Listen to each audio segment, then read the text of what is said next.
जय मेरे प्यारे साथियों, आज हम लोगों का पहला वीडियो है 11th क्लास में। आज हम आर्ट यानी कि कला पढ़ने वाले हैं। क्या होता है आर्ट और कौन कौन से विषय होते हैं। और पहला 11th का ये वीडियो है टारगेट बैच में। आपको थंबनेल में दिखा होगा कि टारगेट बैच करके दिख रहा है ना। तो आइए सबसे पहले हम समझते हैं कि आर्ट या कला क्या होता है। जिसे हम आर्ट्स करते हैं उसे ही आर्ट पूर्ण रूप से कहा जाता है। आर्ट का मतलब होता है कला।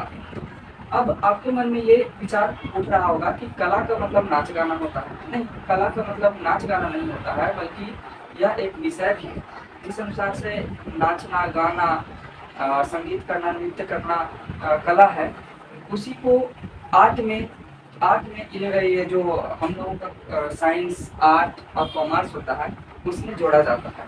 सिर्फ नाच गाना ही कला नहीं, बल्कि history, geography, political science, economics, sociology, psychology पढ़ना भी एक कला है। क्या है? कला है। तो हम मुख्यतः क्या क्या पढ़ने वाले हैं ये समझिए। मुख्यतः क्या क्या पढ़ने वाले हैं।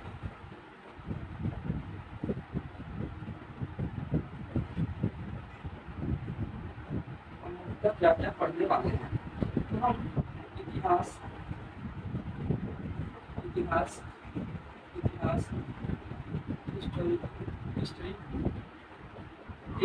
भूगोल भूगोल जियोग्राफी जियोग्राफी जियोग्राफी इसके बाद हम पढ़ने वाले हैं राजनीति शास्त्र शास्त्र या पॉलिटिकल साइंस। ठीक है, पॉलिटिकल साइंस। और उसके बाद अर्थशास्त्र अर्थशास्त्र इकोनॉमिक्स। ये जो चार विषय हैं ये कला का मुख्य चार विषय हैं। इसके बाद साइकोलॉजी, सोशियोलॉजी, फिलोसफी होती है। परंतु हम ये चार जो है सब्जेक्ट के ऊपर ही चर्चा करेंगे।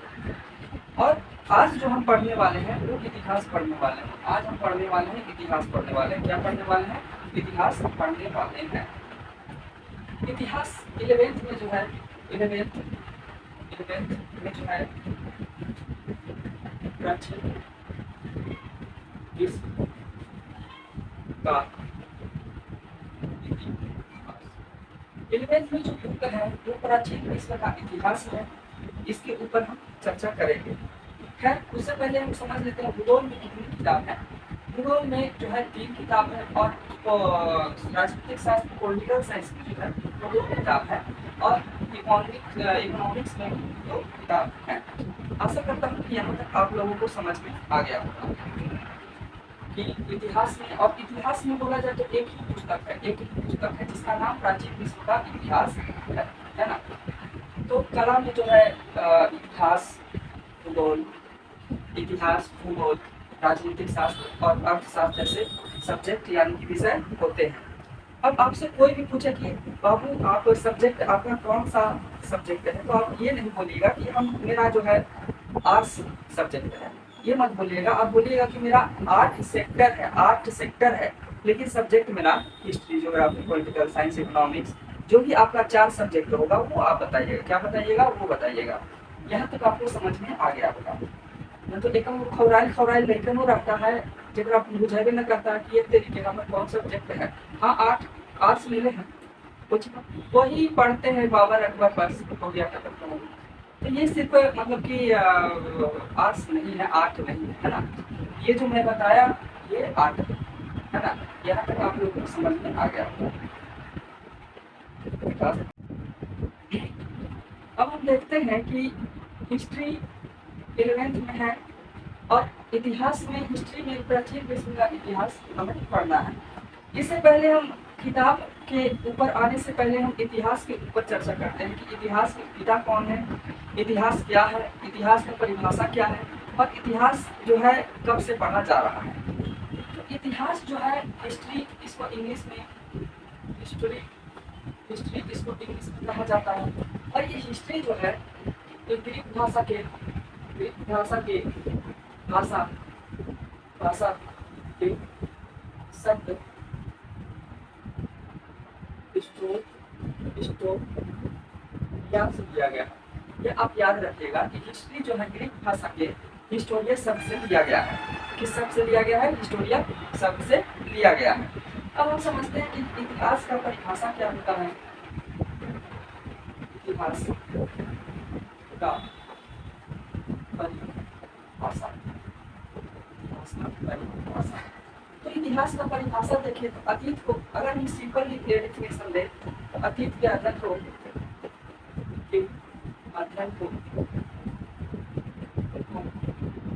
इतिहास करते हैं।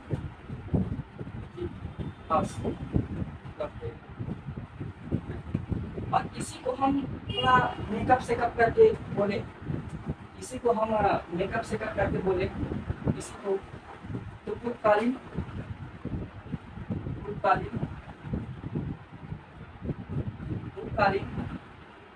बातों का अध्ययन करना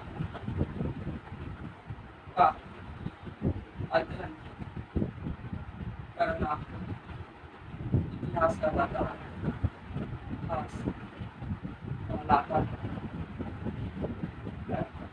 पूर्वकालीन बातों का अध्ययन करना इतिहास कहलाता है। इसको हम मेकअप सेकअप करके बोले तो ये हुआ। और सिंपल में बोले तो अतीत के अध्ययन को इतिहास कहते हैं। ये भी सही है का गलत है ना? ये भी सही है। अब बात ये उठता है कि ठीक है अतीत के अध्ययन या भूतकालीन बातों का अध्ययन करना इतिहास कहलाता है, तो इतिहास के पिता कौन है और वो पिता कैसे बने, इसके ऊपर चर्चा करेंगे, है ना? कोई गंदा कमेंट नहीं करेगा। तो आइए, इतिहास एक पिता हेरोडोटस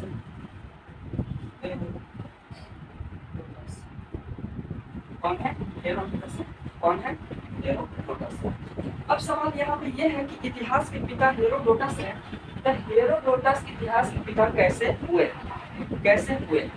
तो दोस्तों आज से 500 साल पहले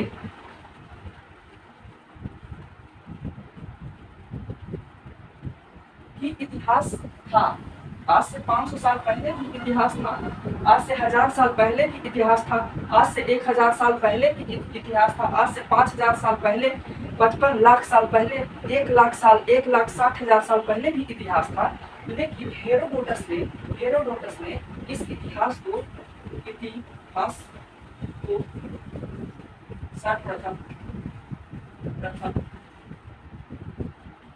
सर्वप्रथम लिखने का तथा विश्व में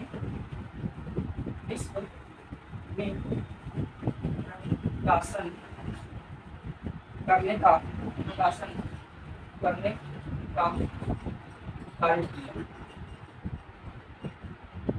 देखिए किसी भी इंसान को ऐसे ही पद नहीं मिलता है, किसी भी इंसान को ऐसे ही नहीं पद मिलता है। हेरोडोटस का इतिहास का पिता जनक इसलिए कहा गया क्योंकि इन्होंने जो है सर्वप्रथम इतिहास को लिखने का काम किए और विश्व में हर देश में जा जाकर उनका प्रकाशन करने का प्रयास किया, तब जाकर इनको ये पद मिला। क्या यहाँ तक बात समझ में आ गई क्यों इनको पिता कहा जाता है? यहाँ तक तो आ गया होगा, है ना? चलिए यहाँ तक आ गया होगा। इतिहास को हम कालक्रमों में विभाजित करते हैं, कालक्रमों में खंडित करते हैं। अब कालक्रम का मतलब क्या होता है? समय को जो बांटने के लिए हम एक इंसान का जिक्र करते हैं जिनका नाम ईसा मसीह है। ईसा मसीह हो सकता है कि ये जो है ये थोड़ा सा हो गया होगा इसलिए।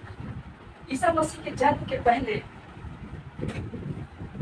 जन्म को शून्य माना जाता है। ईसा मसीह के जन्म को शून्य माना जाता है। यहाँ पे हम डायग्राम बनाते हैं। अब ये देखिए ईसा मसीह का जन्म यहाँ हुआ है, शून्य है ये, है ना? शून्य।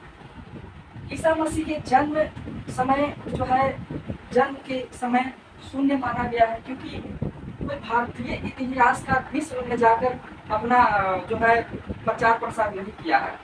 और ये हेरोडोटस जो है, ये जो है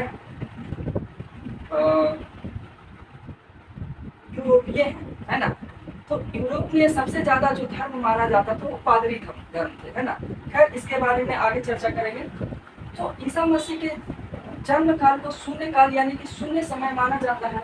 और ईसा मसीह के जन्म के पहले इन्होंने कालक्रम का विभाजन किस अनुसार से किया। ईसा मसीह के जन्म के पहले बीसी कहा गया।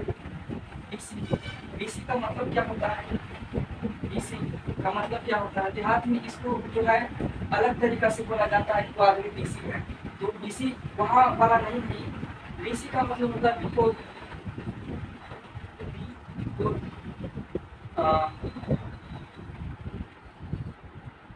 क्राइस्ट। थोड़ा सा यहाँ पे जो है स्पेलिंग का ये है क्राइस्ट याद नहीं आ रहा है। Before Christ, before Christ. BC का मतलब होता है बिफोर क्राइस्ट या इसको ईसा पूर्व कहा जाता है। तो ईसा मसीह के जन्म के पहले यानी कि बीसी कहा गया, ईसा पूर्व कहा गया, बिफोर क्राइस्ट कहा गया। अब यहाँ पे एक ट्विस्ट है कि कितना इसका जो है किस अनुसार से कालक्रम बढ़ेगा। तो आइए देखते हैं। 0 से यहाँ 100 BC, 1000 BC, 2000 BC हो गया 1 लाख। अब देखिए, अब आपके मन में क्या उत्पन्न हो रहा होगा कि ये 100 BC जो है ये नया है, क्योंकि भाई अंक जो है जितना मतलब कि छोटा हो वो नया है, मतलब कि कम संख्या वाला है तो वो नया है, पुराना संख्या वाला है पुराना, ज्यादा संख्या वाला पुराना है। लेकिन यहाँ पे ट्विस्ट ये आता है, देखिए ट्विस्ट हम पहले नहीं बोल रहे हैं कि बीसी जहाँ लगल रहे, ईसा मसीह के जन्म के पहले बीसी लगल है। और जितना लार्जेस्ट संख्या, जितना बड़ा संख्या वो नया संख्या है। क्यों? क्योंकि इधर से चल रहा है, इधर से इतिहास चल रहा है। कहाँ से चल रहा है? इतिहास जो है, हिस्ट्री जो है, ये इधर से गमन कर रहा है। कोई भी मान लीजिए कि हम ही चल रहे हैं तो इधर से चल रहा है ना।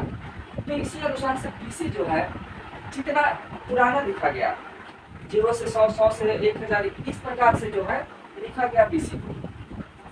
यहाँ पे सिर्फ यही समझिएगा कि जितना मतलब कि बड़ा संख्या रहे, 5000, 10,000, 50,000, लाख, वो नया है, वो नया मतलब इस समय है। और जितना पीछे जाया जाएगा पुराना है ना। इसको हम और बेहतर तरीका से बताएंगे जब हम में आप लोगों को हिस्ट्री पढ़ाएंगे। उस समय आपको प्राचीन इतिहास पढ़ाएंगे, जब प्राचीन काल का इतिहास, तो उसमें हम बताएंगे। अब देखिए, ईसा मसीह के जन्म के पहले को बीसी कहा जाता है और ईसा मसीह के जन्म के बाद को एडी कहा जाता है। एडी का मतलब होता है एडी डोमिनी। एडी का मतलब होता है एडी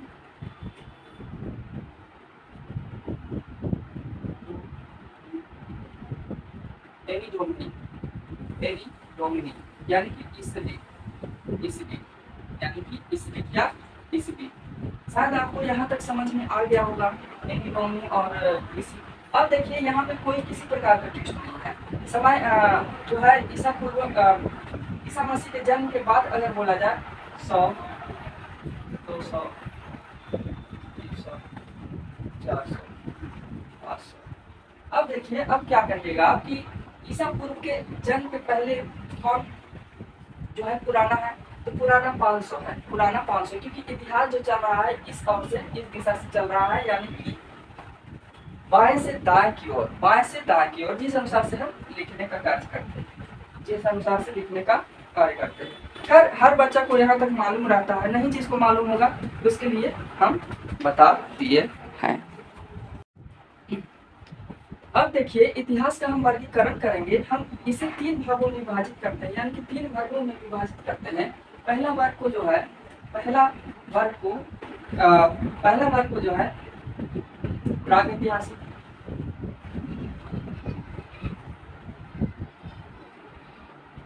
प्रागैतिहासिक काल, प्री हिस्टोरिकल पीरियड, प्राग ऐतिहासिक काल या प्री हिस्टोरिकल पीरियड कहा जाता है।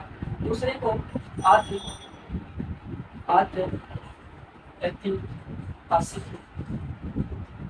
आद्य ऐतिहासिक काल यानी कि आद्य ऐतिहासिक काल कहा जाता है। और तीसरे को जो है ऐतिहासिक काल की हिस्टोरिकल पीरियड, ऐतिहासिक काल यानी कि हिस्टोरिकल पीरियड कहा जाता है। तो हम वर्गीकरण जो है इतिहास के 3 भागों में ये है। पहला प्राक ऐतिहासिक काल, प्री हिस्टोरिकल पीरियड, आद्य ऐतिहासिक काल और ऐतिहासिक काल। अब ये देखिए कि प्री प्राक ऐतिहासिक काल में भी कुछ पार्ट में बांट दिया गया, कुछ वर्गों में बांट दिया गया। पहला जो होता है पाषाण काल, पूरा पाषाण काल, पूरा पाषाण काल, पूरा पाषाण काल। दूसरा जो होता है मध्य पाषाण काल, पाषाण काल। और तीसरा जो होता है नव नव नव पाषाण काल। इसे ताम्र पाषाण काल भी, पाषाण काल भी कहा जाता है। ये देखिए पूरा पाषाण काल जो है और मध्य पाषाण काल, नव्य पाषाण काल, इसमें जो है मुख्यतः आदि मानवों के बारे में चर्चा किया गया है, जो हम इस चैप्टर में आपको पढ़ाने वाले हैं। आदि मानवों के बारे में चर्चा किया गया है ना।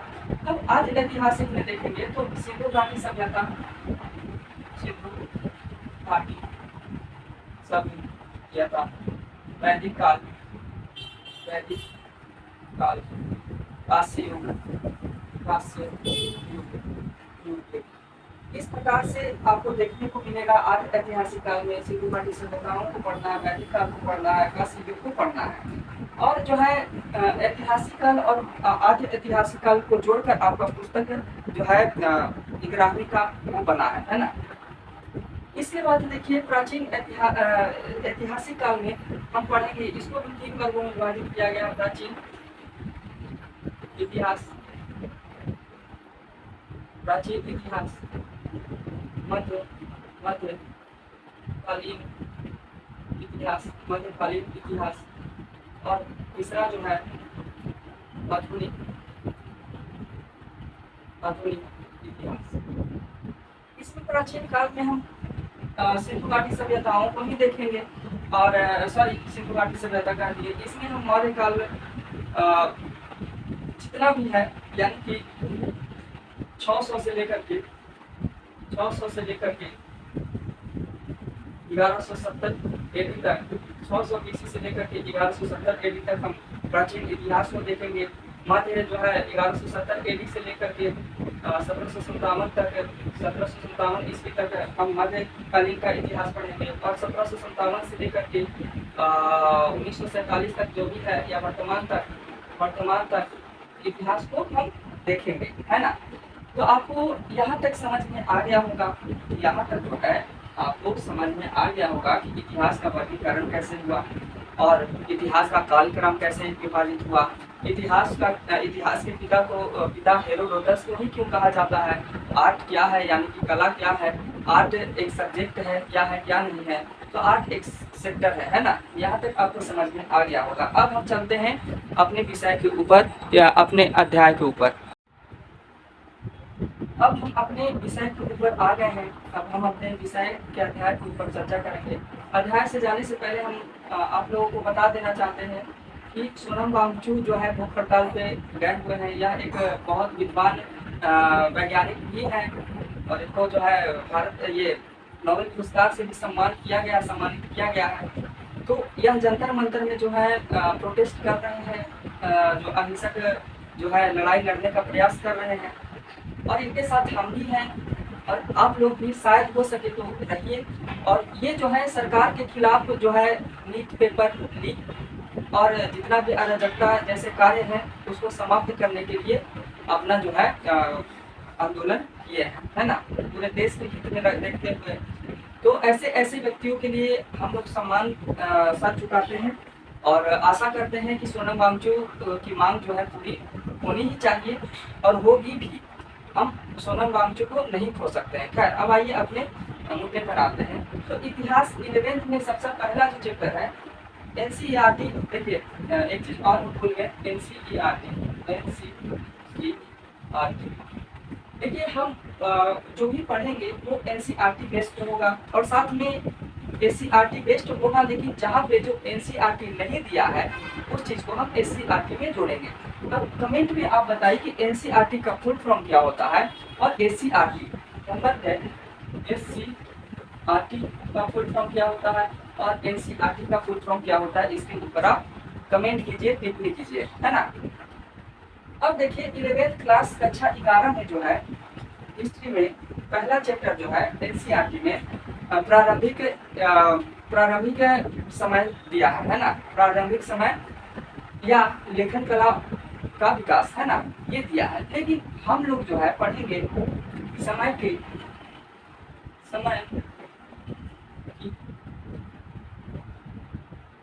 शुरुआत से। ये अध्याय 1 है, अध्याय 1 है, अध्याय 1 क्या है, अध्याय 1 है हिस्ट्री का अध्याय 1, यानी कि चैप्टर 1 समय की शुरुआत से। तो देखिए समय की शुरुआत से इसका मतलब क्या हुआ, इसका मतलब क्या हुआ। तो समय की शुरुआत, इस समय कहाँ शुरुआत हुआ, पृथ्वी पर, पृथ्वी पर, पृथ्वी पर। और पृथ्वी पर किसके लिए शुरुआत हुआ, तो आदि मानव के लिए, आदि मानव तथा अन्य जीवों के लिए, अन्य जीवों के लिए समय की शुरुआत जो है आदि मानव तथा अन्य जीवों के लिए पृथ्वी पर हुआ। तो ये चैप्टर जो है मुख्यतः समय की शुरुआत चैप्टर जो है पृथ्वी पर आदि मानवों के ऊपर ही चर्चा किया गया है कि आदि मानव क्या होता है। तो समझिए कि आदि मानव, आदि का मतलब होता है पुराना, सबसे पुराना। आदि का मतलब क्या होता है, सबसे पुराना। और मानव का मतलब होता है मनुष्य। मनुष्य में लड़की भी हो सकती है, लड़का भी हो सकता है, नर भी हो सकता है, मादा भी हो सकता है ना। यहाँ तक आपको बात समझ में आ गया। तो ये चैप्टर जो है आपको समरी बता देते हैं। ये चैप्टर में जो है कैसे आदि मानव का विकास हुआ। कुछ लोग वैज्ञानिक कहते हैं कि भाई आदि मानव जो है 56,000 साल पहले, 56 लाख साल पहले जो है अस्तित्व में थे, अब फिर मारे गए। उस वैज्ञानिक का कहना है कि 1,60,000 वर्ष पहले जो है आदि मानव थे, यानी कि हम लोग जैसे ही मनुष्य थे, मगर किसी कारणवश जो है 8,000 ईसा पूर्व तक आते आते वह उनका पतन हो गया। ये कुछ लोगों का कहना है। तो कुछ लोगों का ये भी कहना है कि जो बाइबल में लिखा गया है, बाइबल में लिखा गया है कि जो भी परमात्मा ने जो है संसार को बनाते वक्त जीवों के साथ साथ मानवों को भी मतलब कि बनाया है। ये बाइबल का कहना है, यानी कि परमेश्वर का, भगवान का कहना है ना। और कुछ लोगों का ये भी कहना है कि हाँ हो सकते हैं कि जो है जानवरों से जो है मानवों की उत्पत्ति हुई। इस चैप्टर में यही मुख्यतः आपको पढ़ाया जाएगा। ये थोड़ा चैप्टर जो है कॉम्प्लिकेटेड है, मतलब कि थोड़ा सा हार्ड है। इतिहास ना बल्कि ये साइंस है ना। खैर इसको हम चर्चा भी करेंगे, है ना। तो पृथ्वी आदि मानव तथा अन्य जीवों की उत्पत्ति के लिए समय की शुरुआत हुई। अब जो है हम देखते हैं कि आदि मानव जो है यह अस्तित्व में कब आया, तो यह 56 लाख वर्ष पहले उपस्थित हुए थे। यानी कि इनका अस्तित्व जो है वो 56 लाख वर्ष पुराना है। इनका आदि मानव का जो 56 लाख वर्ष पुराना है, यह वैज्ञानिकों का कहना है। यह वैज्ञानिकों का कहना है। तो कुछ वैज्ञानिक ये कहते हैं कि नहीं नहीं नहीं, ना ना ना ना, ना ऐसा बात ना है। यह जो है 1,60,000 वर्ष पहले, 1,60,000 वर्ष पहले अस्तित्व में थे। 1,60,000 वर्ष पहले अस्तित्व में थे, लेकिन लेकिन लेकिन 8,000 ईसा पूर्व तक इनका पतन हो गया, इनका पतन हो गया। 56 लाख वर्ष पहले थे, ये पहले वैज्ञानिक कह रहे हैं। और दूसरे वैज्ञानिक कह रहे हैं कि नहीं भाई 1,60,000 वर्ष पहले थे, लेकिन 8000 ईसा पूर्व आते आते इनका हो सकता है कि रक्त रंजित युद्ध हुई होगी, उसमें समाप्ति हो गई होगी, या आपदा कोई प्रकार का आया होगा, उसमें समाप्ति हो गई होगी, और इनका अस्तित्व जो है वो खत्म हो गया। क्या हो गया? खत्म हो गया, ये कहना है। अब हम एक वैज्ञानिक है चार्ल्स डार्विन। एक वैज्ञानिक है चार्ल्स डार्विन। इन्होंने अपना पुस्तक जो है 24 नवंबर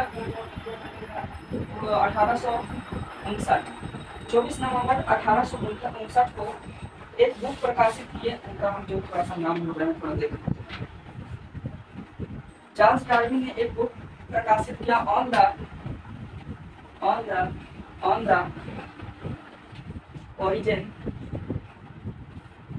origin of a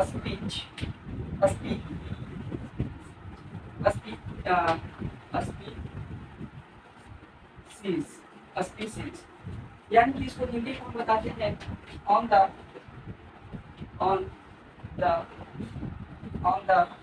origin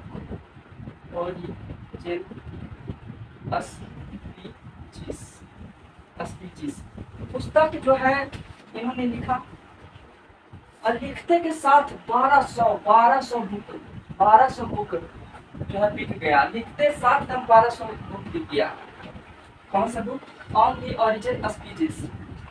इसमें चार्ल्स डार्विन ने यह बताया कि हमारे जैसे ही पृथ्वी पर कोई ना कोई तो व्यक्ति था। स्पष्टीकरण से ये बताया कि हमारे जैसे ही पृथ्वी पर व्यक्ति थे, लेकिन इनका पतन हो गया, और ये व्यक्ति जो है जानवरों से उत्पत्ति हुई है। इन व्यक्तियों की जानवरों से उत्पत्ति हुई है। इन व्यक्तियों की उत्पत्ति जो है जानवरों से हुई है। ये जानवर जो थे ये ऐप या बंदर थे, वानर थे। कौन थे? वानर थे। चार्ल्स डार्विन ने ये स्पष्टीकरण से बता दिया। चार्ल्स डार्विन ने जो है ये स्पष्टीकरण से बता दिया कि बाबू, सर, भैया, मौसा, चचा, फूफा, उसके फूफा, अमर फूफा, जेकर फूफा, सब फूफा है ना, कि मनुष्य थे, और मनुष्य जो विकसित हुए, आदि मानव जो है विकसित हुए, वो कभी न कभी वानरों से ही विकसित हुए हैं। ये चार्ल्स डार्विन ने बता दिया, जानवरों से ही विकसित हुए हैं। कौन से बुक में? ऑन द ओरिजिन स्पीशीज में, on the origin species book किताब में। और ये बुक जो है एक दिन में 1200 बुक बिक गया। अब सोचने की बात है कि एक भाई इतना बड़ा, मतलब कि ये हो रहा है, तो 1200 कुछ है, संख्या बहुत कम। अब हम तो घटनाओं के ऊपर चर्चा करेंगे कि ठीक है, आदि मानव जो है जानवरों से पनपे हैं, जानवरों से मानव में क्रमिक विकास हुआ है। लेकिन सवाल यहाँ पे ये उठता है कि हम इसको जाने कैसे? तो जानने के लिए हम दो प्रक्रिया, जीवाश्म तथा जो है प्रजनन, जीवाश्म तथा प्रजनन के ऊपर देखेंगे। तो हमने जीवाश्म का मतलब क्या होता है? जीवाश्म का मतलब होता है कि सपोज कीजिए कि हम मर जाते हैं, ठीक, और पत्थरों में छप जाते हैं, है ना, और पत्थर के साथ रहते रहते पत्थर भी बन जाते हैं, तो उसी को जीवाश्म कहते हैं। जीवाश्म कई प्रकार के हो सकते हैं। जीवाश्म, मेरा ये कंकाल भी जीवाश्म ही होगा, पत्थर भी जीवाश्म ही है, लोहा भी जीवाश्म ही है, और जो जीवाश्म ईंधन हो गए, पेट्रोल हो गया, क्रूड ऑयल होता है, वो भी जीवाश्म ही है। तो जीवाश्म से हम जब उत्खनन करते हैं तो हड्डियाँ मिलती है, और हड्डियाँ जब मिलती है तो हम उसका शोध करते हैं। इसके ऊपर हम आगे बताने वाले हैं। और हम कैसे जानने का प्रयास करेंगे? प्रजनन से। हमने जब इनकी हड्डियाँ को देखा, जब हमने हड्डियों के शोध करने लगे, तो हमने देखा कि ये शायद कभी न कभी प्रजनन करते थे, कभी न कभी जो है प्रजनन करते थे, और प्रजनन करने के बाद ये अपनी संख्या को बढ़ाते थे। कौन? तो आदि मानव। यहाँ तक आप लोगों को समझ में आ गया होगा। अब हम आगे चलते हैं।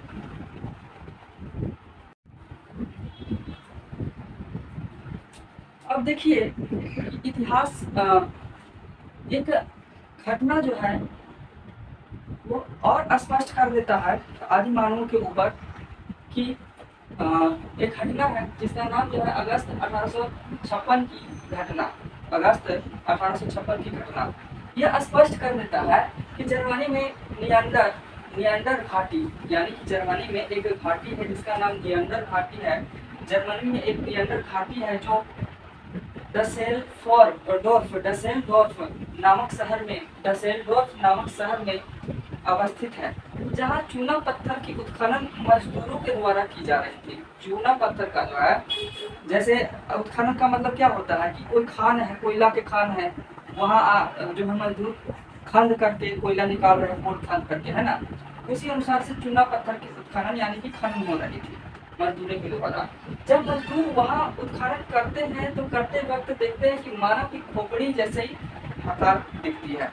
आप पुस्तक में देखिएगा SCERT पुस्तक बिहार बोर्ड का, तो वहाँ आपको देखने को मिलेगा मानव खोपड़ी का जो है अस्थि मिलता है, मतलब कि हड्डी मिलता है, और उसके बाद अस्थि पंजा, यानी कि ये छाती देख रहे हैं, ये अस्थि पंजा है। क्या है? अस्थि पंजा। इसके छोटे छोटे मतलब कि टुकड़े देखने को मिलते हैं, अस्थि पंजा मिलती है। और ये टुकड़े अस्थि पंजा और खोपड़ी मिलने के बाद जर्मनी के ही एक प्रोफेसर हैं, एक प्रोफेसर बोलती है, एक इतिहासकार है, उनका नाम है कार्ल फॉलरैट। थोड़ा सा नाम अटपटा सा रहता है इन लोगों का, कार्ल फॉलरैट। ये इतिहासकार है, प्राकृतिक इतिहासकार है, यानी कि प्रकृति के जितने भी अवशेष मिलते हैं उनका शोध करते हैं। जब यह शोध कर रहे थे तो इन्होंने बताया कि यह आधुनिक मानव के खोपड़ी नहीं है, यानी कि कंकाल नहीं है, आधुनिक मानव के कंकाल नहीं है। उनको इसलिए लगा कि भाई आज का इंसान का खोपड़ी अलग है। खैर हम आगे के क्लासेस में और अच्छी तरीके से बताएंगे। डार्विन के जो भी डिवाइड किया है चार्ल्स डार्विन ने जिस अनुसार से मानवों के प्रति डिवाइड किया है आदि मानव को, उसके बारे में। खैर अभी आप ये देखिए कि प्राकृतिक ये जो है बताया कि इतिहास का हमारा दिमाग हैंग कर रहा है ना, आधुनिक मानव का कंकाल नहीं। तो वैज्ञानिकों ने आलोचना कर दिया कि भाई तुम भी गलत बोल रहे हो। जो है कार्ल फॉलरैट वो भी ऐसा कहने लगे कि भाई तुम गलत बोल रहे हो, आगे भेजो। तो आगे एक वैज्ञानिक है हर्सन साफहौसेन, ये बॉन विश्वविद्यालय के शारीरिक रचना के प्रोफेसर हैं, यानी कि शारीरिक रचना के विद्वान हैं। शारीरिक रचना का मतलब क्या होता है, जैसे कि शरीर में कितने हड्डी है, कैसा हड्डी है, कैसा त्वचा है, कैसा नस है, कैसे मतलब कि क्या है क्या नहीं है, सब इनको मालूम है। और यह जांच भी करते रहते हैं, है ना। कौन? हर्सन साफहौसेन। अब हमारी ऐसे खरीदार, ये एक दिन की बात है जब हम जा रहे थे दोस्त के साथ और गाड़ी बिगड़ गया, समझे। तो गाड़ी बिगड़ा कितना एक चक्कर लगता है पंचर, भाई चक्कर नहीं पंचर हुआ, चक्कर पंचर होता था चलता गाड़ी। तो हमारा दोस्त कह रहा है कि लगता है कि इंजन पंचर हो गया। बताइए अब इंजन पंचर होता है, आप सवाल मतलब कि ये कीजिए, टिप्पणी कीजिए। तो ये जो है शारीरिक रचना के प्रोफेसर या विद्वान है, और यह भी स्पष्टीकरण से बता देते हैं कि भाई ये खोपड़ी पुरानी है और इसका अस्तित्व अब भारत में अब इस पृथ्वी पर नहीं है, पहले था लेकिन अब नहीं है। आई होप हमको लगता है कि ये चैप्टर में आप लोगों को समझ में आया होगा कि अभी तो शुरुआत किए हैं कि कितने पुराना जो है मतलब कि आदि मानव थे और आधुनिक मानव से कितने अंतर थे, है ना। चलिए आज के लिए इतना ही, अब कल मिलते हैं। जय हिंद, जय भारत।